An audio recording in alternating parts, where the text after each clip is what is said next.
Good afternoon, ladies and gentlemen. My name is Chris Jones. Welcome back to the Hall of Sports. I ain't fell off yet because there's still commentators out there trying to deliver the wrong message, and I can't let that happen. Starting off with Stephen A. Smith, just last week, he said that LeBron James will never outdo Kobe Bryant in LA.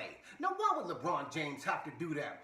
We're going to talk about that and then some more here in a minute. Also, some concerns regarding Stephen A. Smith. Reportedly, he was being questioned by the authorities or the district attorney's office, and we'll talk about that here in a minute.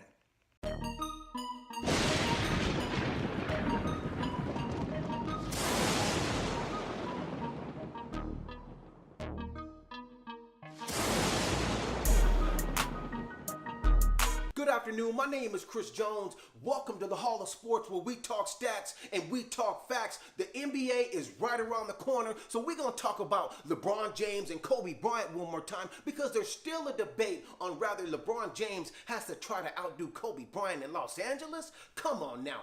But before we do anything, we need to talk stats and we need to talk facts before we come to any kind of conclusion on whether LeBron James has to outdo Kobe Bryant. So let's talk stats about Kobe Bryant. Kobe Bryant is a 5-time NBA champion. He's an 18-time NBA All-Star. He's a 2-time Finals MVP, not to mention all the scoring records that he broke while he was with the Los Angeles Lakers. He played in the league for 20 years. Now let's talk about LeBron James for a minute. LeBron James was drafted in 2003 by his home team, the Cleveland Cavaliers, and then he went to go play with the Miami Heat. He left the Cleveland Cavaliers on bad terms, went to go play for a head coach by the name of Eric Spoelstra, who was the head coach of the Miami Heat, who hadn't won any championships yet. Now, let's talk more about Kobe Bryant and Phil Jackson.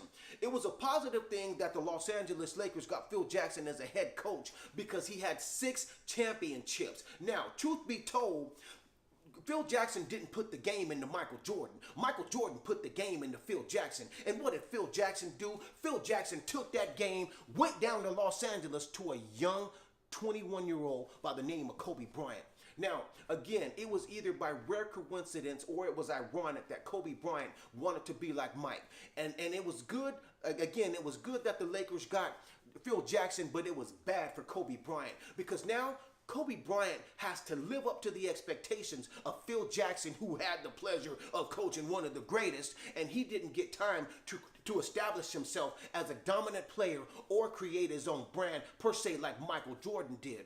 Nobody really knows what's said between a head coach and a young player like Kobe Bryant. We don't know if Phil Jackson went to Los Angeles and told Kobe Bryant, look, I coach Michael Jordan, one of the greatest of all times, and if you want to be like that, this is what you're going to have to do. You have to live up to these expectations. And it might be ironic, but Kobe Bryant wanted to be just like Michael Jordan. Take a look at some of these pictures.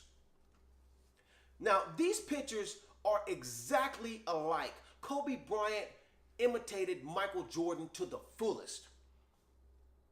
And again, it was a bad thing, I believe, for Kobe Bryant to live in the shadow of another basketball player. Now let's talk about Kobe Bryant and what stages he stood on as a player. Kobe Bryant won 3 championships with the Los Angeles Lakers and Shaquille O'Neal. Then Shaquille O'Neal left the team and Kobe Bryant won 2 more championships a few years later. Now just because he won 2 more championships doesn't mean that that helped out his legacy. He just won more championships. And really the only thing that we know about Kobe Bryant is that he won championships and he had an 80-point game. Now, let's talk about, now you can't really talk about just Kobe Bryant and LeBron James without talking about Michael Jordan because Kobe Bryant wanted to be just like Michael, and I just showed you proof. So let's talk about Michael Jordan and what steps and facts that he put towards his legacy. Michael Jordan won 3 consecutive championships in the early 90s and then retired from the game of basketball to go play Major League Baseball with the Chicago White Sox. He then left baseball, came back to basketball, won 3 more consecutive championships, but during that time, he also started his own brand, which we know as Air Jordan, which is still going strong today, and we also know him as the only NBA player who slam dunked it, or he was the first NBA player to slam dunk it from the free throw line. So those are steps, and those are stages that Michael Jordan stood on to help cement his legacy. Now, what did LeBron James do?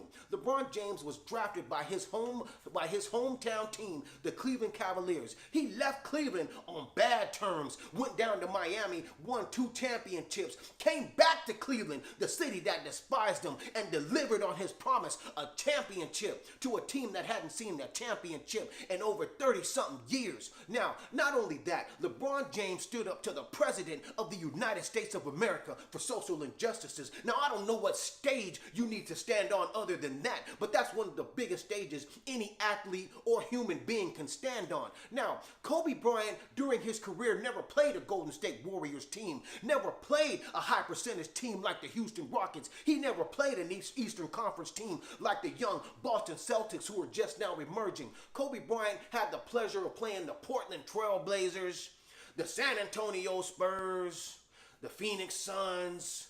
Stephen A. Smith ain't being questioned by the district attorney's office, but he might as well be in this case because he's trying to prosecute LeBron James without no evidence. This is what needs to happen. Kobe Bryant needs to man up. He needs to man up the same way Tony Romo did when Dak Prescott took his job. On October 20th, when the Los Angeles Lakers host the Houston Rockets in the very first home regular season game, Kobe Bryant, he need to have his ass at that Staples Center. Because if he doesn't, from one great player to another, in support of LeBron James and the Los Angeles Lakers, if he don't show up, I'm going to lose a lot of respect for him as a player. And as a matter of fact, Stephen A. Smith, if he don't show up, you and me, we going to have another talk.